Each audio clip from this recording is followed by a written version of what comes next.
Paschimbanga voter তালিকা special incentive revision ২০২৫-এর জন্য প্রয়োজনীয় নথি সংক্রান্ত বিভ্রান্তি দূর করতে এই ভিডিওটি আপনার জন্য একটি সম্পূর্ণ গাইড হিসাবে কাজ করবে। আশা করি এই ভিডিওটি শুরু থেকে শেষ পর্যন্ত দেখলে এই বিষয় অন্য কোনো ভিডিও দেখার প্রয়োজন হবে না। আগামী আগস্ট ২০২৫ থেকে শুরু হতে চলা এই রিভিশন প্রক্রিয়ায় আপনার বয়স অনুযায়ী কোন কোন নথি জমা দিতে হবে তা এখানে স্পষ্টভাবে আলোচনা করা হলো। আপনার জন্মসালের ওপর ভিত্তি করে তিনটি ভিন্ন ভিন্ন ক্ষেত্রে প্রয়োজনীয় নথির তালিকা নিয়ে ভিডিওতে বিস্তারিত আলোচনা করব, তাই ভিডিওটি শুরু থেকে শেষ পর্যন্ত দেখুন। Welcome back to my YouTube channel online e service guide. ভিডিওটি উপকারী মনে হলে লাইক, শেয়ার করুন। চলুন শুরু করা যাক আজকের ভিডিও। পশ্চিমবঙ্গ ভোটার তালিকা স্পেশাল ইনসেন্টিভ রিভিশন ২০২৫-এর জন্য কোন ১১টি নথি পরিচয় ও বয়সের প্রমাণ হিসাবে গণ্য হবে?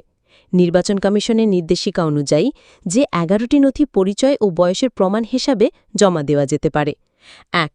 কেন্দ্রীয় বা রাজ্য সরকার বা কোনো রাষ্ট্রায়ত্ত সংস্থা দ্বারা কর্মচারীদের দেওয়া সচিত্র পরিচয়পত্র বা পেনশন পেমেন্ট অর্ডার। ২. ভারত সরকার, স্থানীয় কর্তৃপক্ষ, ব্যাংক, পোস্ট অফিস, এলআইসি বা কোনো রাষ্ট্রায়ত্ত সংস্থা দ্বারা ১ জুলাই ১৯৮৭ আগে জারি করা যে কোনো পরিচয়পত্র, সার্টিফিকেট বা নথি। ৩. উপযুক্ত কর্তৃপক্ষ দ্বারা জারি করা জন্ম সার্টিফিকেট। ৪. স্বীকৃত বোর্ড বা বিশ্ববিদ্যালয় দ্বারা জারি করা মাধ্যমিক বা উচ্চশিক্ষার সার্টিফিকেট। ৫. উপযুক্ত ন্যায্য কর্তৃপক্ষ দ্বারা জারি করা স্থায়ী ঠিকানার সার্টিফিকেট। ৬. অরণ্যের অধিকার আইন অনুযায়ী প্রদত্ত সার্টিফিকেট। ৭. উপযুক্ত কর্তৃপক্ষ দ্বারা জারি করা ওবিসি, এসসি, এসটি বা অন্য কোনো জাতির সার্টিফিকেট। ৮. জাতীয় নাগরিকপঞ্জি যেখানে প্রযোজ্য। ৯. রাজ্য বা স্থানীয় কর্তৃপক্ষ দ্বারা প্রস্তুত করা পারিবারিক রেজিস্টার। ১০.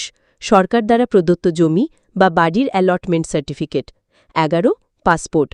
এবার দেখে নেওয়া যাক স্পেশাল ইনসেন্টিভ রিভিশন ২০২৫-এর জন্য বয়সের ভিত্তিতে কি প্রয়োজনীয় নথি জমা করতে হবে এবং কাদের কোনো নথি জমা করতে হবে না। আপনার জন্ম যদি ১ জুলাই ১৯৮৭ আগে হয়ে থাকে তবে আপনার জন্য সুখবর, আপনাকে মাত্র একটি নথি জমা দিতে হবে। ভিডিওর শুরুতে উল্লেখিত ১১টি নথির মধ্যে যে কোনো একটি জমা দিতে পারেন। বিকল্পভাবে যদি আপনার নাম ২০০২ সালের ভোটার তালিকায় থেকে থাকে তবে সেই তালিকার একটি কপি জমা দিলেই চলবে, সেক্ষেত্রে অন্য কোনো নথির প্রয়োজন হবে না। আপনার জন্ম যদি ১ জুলাই ১৯৮৭ থেকে ১ জানুয়ারি ২০০২-এর মধ্যে হয়ে থাকে তবে আপনাকে মোট ২টি নথি জমা দিতে হবে। ১. নিজের জন্য আপনাকে ভিডিওর শুরুতে উল্লেখিত ১১টি নথির মধ্যে যে কোনো একটি জমা দিতে হবে। যদি ২০০২ সাল নাগাদ আপনার বয়স ১৮ হয়ে গিয়ে থাকে এবং আপনার নাম সেই তালিকায় থাকে তবে সেই তালিকার একটি কপিও জমা দিতে পারেন। তবে যদি ২০০২ সালে আপনার বয়স ১৮ না হয়ে থাকে তবে আপনাকে ১১টি নথির মধ্যে একটি অবশ্যই জমা দিতে হবে। ২. আপনার বাবা অথবা মায়ের মধ্যে যে কোনো একজনের জন্য একটি নথি জমা দিতে হবে। এটি পূর্বে উল্লেখিত ১১টি নথির মধ্যে একটি হতে পারে, অথবা যদি তাদের নাম ২০০২ সালের ভোটার তালিকায় থাকে তবে সেই তালিকার একটি কপিও দেওয়া যেতে পারে। আপনার জন্ম যদি ১ জানুয়ারি ২০০২-এর পরে হয়ে থাকে তবে আপনাকে মোট ৩টি নথি জমা দিতে হবে। ১. নিজের জন্য, যেহেতু আপনার নাম ২০০২ সালের ভোটার তালিকায় থাকার কোনো সম্ভাবনা নেই তাই আপনাকে পূর্বে উল্লেখিত ১১টি নথির মধ্যে যে কোনো একটি নথি জমা দিতে হবে। ২. বাবার জন্য, আপনার বাবার জন্য উল্লেখিত ১১টি নথির মধ্যে একটি অথবা ২০০২ সালের ভোটার তালিকায় যদি নাম থাকে তাহলে একটি কপি জমা দিতে হবে। ৩.